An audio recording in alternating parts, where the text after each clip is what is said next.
You ask Tiger to solve. This deals with linear equations with one unknown. The final result is x equals 3/2. Let's solve it step by step. Group all x terms on the left side of the equation. Subtract 28x from both sides. Group like terms. Simplify the arithmetic.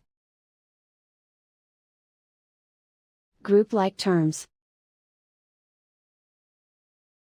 Simplify the arithmetic. Group all constants on the right side of the equation. Add 5 to both sides. Simplify the arithmetic.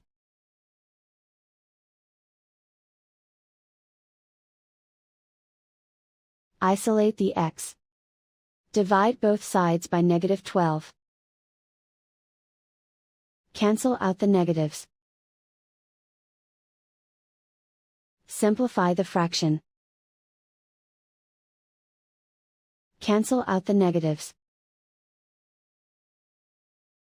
Find the greatest common factor of the numerator and denominator.